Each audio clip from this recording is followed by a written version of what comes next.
Hello दोस्तों, veterans नमस्कार। मैं दीवान सिंह। मैं काफ़ी दिन से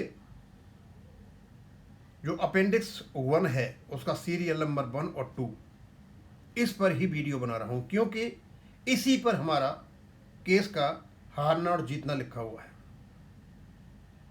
अब ये दोनों ही जो सीरियल नंबर 1 और 2 हैं,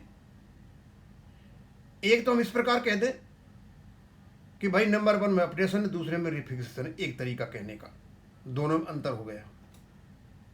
एक तरीका और है कहने का लीगल कॉन्टेक्स्ट में कि भाई एक इंट्रावायरस है, एक अल्ट्रावायरस है।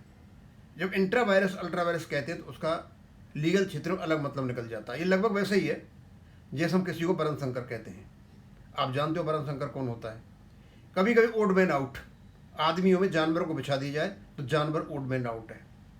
कानून में एक दायरा होता है कि उस कानून के अंतर्गत आप काम करोगे, नहीं करोगे तो अल्ट्रावायरस अल्ट्रावायरस कह लो या ओड मैन आउट कह लो या वरुण शंकर कह लो, बात एक ही है।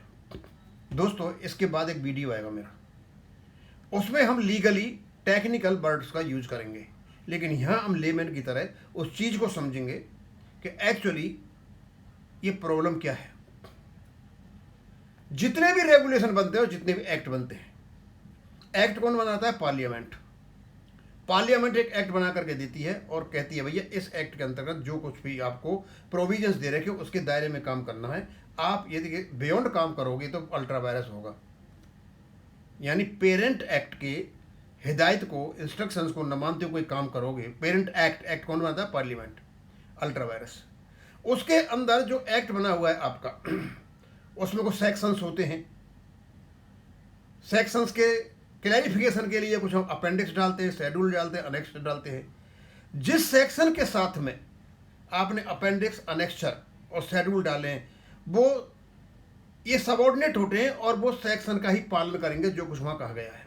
उसी प्रकार रेगुलेशन में, रेगुलेशन जो है पेरेंट रेगुलेशन, यानी जो प्रमुख रेगुलेशन है पेरेंट का मतलब जानते हैं बाप। जो बाप रेगुलेशन है और उसके नीचे जो अपेंडिक्स बनी हुई है, शेड्यूल बने हुए हैं, अनेक्स्चर बनी हुई, वो उसके सबऑर्डिनेट होते हैं और उनको जरूरी होता है कि वो उसका पालन करें जो पेरेंट रेगुलेशन है।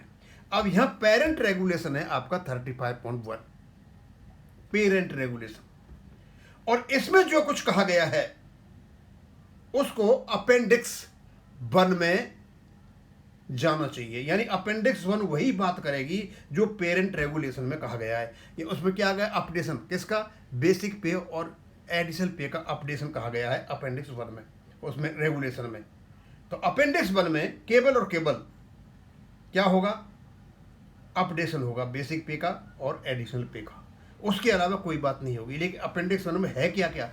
ये जो अपेंडिक्स 1 है इसमें 2 सीरियल है, सीरियल नंबर 1 और सीरियल नंबर 2। क्या इन दोनों में अपडेशन हो रहा है बेसिक पे का और एडिशनल पे का, या कुछ अलग बातें हो रही हैं?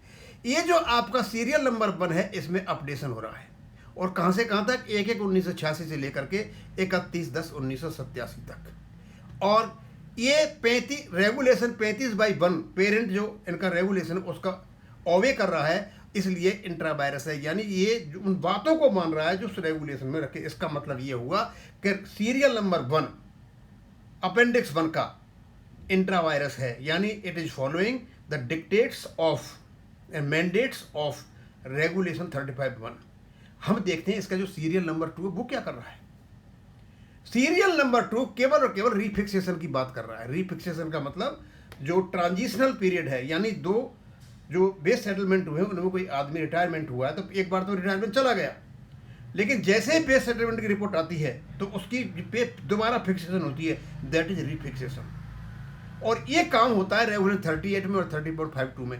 इसका मतलब ये हुआ सीरियल नंबर 2 35.1 का अवहेलना कर रहा है, ये दूसरे रेगुलेशन से कनेक्टेड है। इसका मतलब अपेंडिक्स 1 में सीरियल नंबर 2 अल्ट्रावायरस है, वरुण शंकर है, ओड मैन आउट है।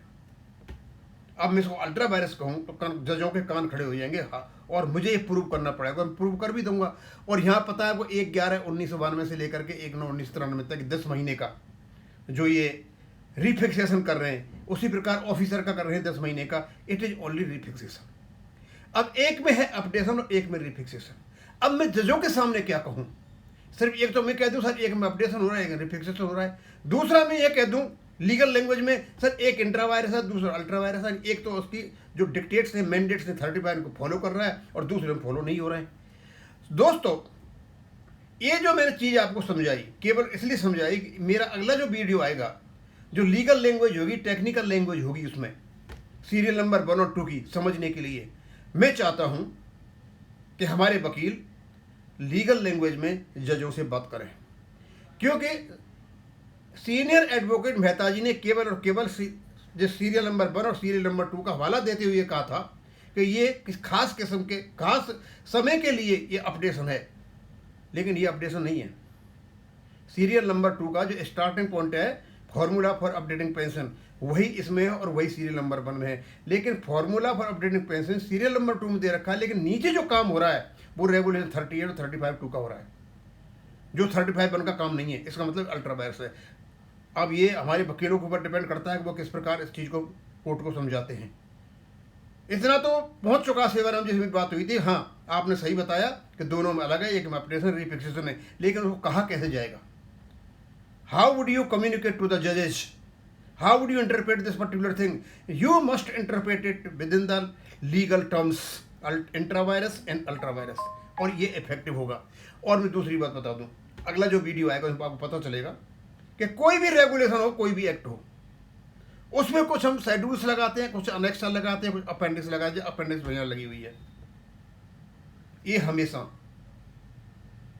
मेन जो एक्ट है उसको हम पेरेंट एक्ट कहते हैं। पेरेंट एक्ट कह लो या पेरेंट रेगुलेशन कह लो, ये रेगुलेशन है उसके अधीन होते हैं, उसके सबऑर्डिनेट होते हैं, और उसमें जो कहा गया है पेरेंट रेगुलेशन में उसका ये फॉलो करते हैं, क्योंकि पेरेंट रेगुलेशन होता है उसमें कोई स्टैट्यूटरी राइट होता है, उसको ये देते हैं।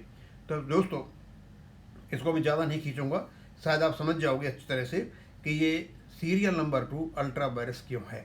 क्योंकि ये जो डिक्टेट्स हैं, मैंडेट्स हैं, इंस्ट्रक्शंस हैं, जो टीनेट्स हैं किसके 35(1) को उसको फॉलो नहीं कर रहा है, लेकिन सीरियल नंबर 1 कर रहा है। या केवल सीरियल नंबर 1 और 2 ये दो ही डिसाइड करेंगे कोर्ट में कि आपका पेंशन अपडेशन है या नहीं, या अपोजिट के वकील ने झूठ बोला या कोर्ट को मिसलीड किया। अब इसको मैं यहीं खत्म करूँगा। थैंक यू, धन्यवाद।